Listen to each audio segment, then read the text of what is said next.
Welcome to today's lecture on fundamental concept in economics, the tragedy of commons. In this lecture, we explore this concept, its origins, and its implication for resources management. Tragedy of commons is a term coined by British economist Gareth Hardin in 1968. It describes a situation in which individuals acting in their self-interest deplete the shared resources, leading to a detrimental outcome for the entire group. To understand this concept better, let's break it down. Let's look at the term, the commons. The commons refers to any shared resources such as grazing land, fisheries, or even the atmosphere. The resources are finite, and when they are open for use by everyone, they become susceptible to overuse. The tragedy is another concept we will look at in this context. The tragedy in this context signifies the negative consequences that result from the overexploration of common resources. It can lead to resources depletion, environmental degradation, and economic inefficiency. What is the rationale for individuals? To grasp the tragedy of commons, it is essential to understand the behavior of rational individuals within this framework. Number one, self-interest. Individuals acting in their self-interest seek to maximize their benefits. In the case of common resources, this often means using as much as possible before other use.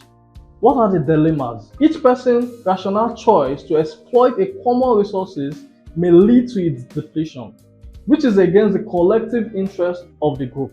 The tension between individual gain and collective well-being is at the heart of the tragedy of commons. To illustrate this concept further, let's examine some historical examples of the tragedy of commons. Let's look at overfishing. One classic example is overfishing in the world of oceans. Fishermen driven by desire to catch as many fish as possible often exceed sustainable limits. This leads to declining fish population, threatening both marine ecosystem and livelihood of fishing communities. Another example is air pollution. Air pollution is another instance when individuals and industries emit pollutants into the atmosphere without regulation.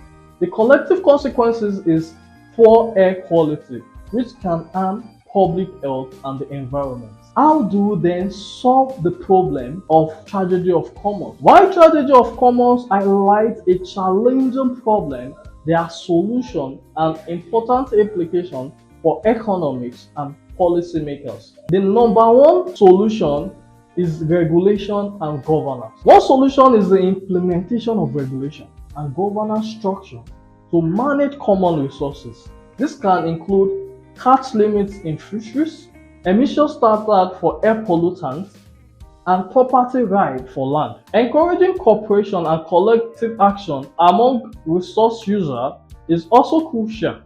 When individuals work together and agree to sustainable practices, they can mitigate the tragedy and ensure the long-term visibility of shared resources. The tragedy of commons serves as a cautionary tale about the consequences of unchecked self-interest in the realm of shared resources. By understanding this concept and exploring potential solutions, we can work towards a more sustainable and equitable future for all. Remember, economics isn't just about numbers, it is about understanding human behavior and its impact on our world.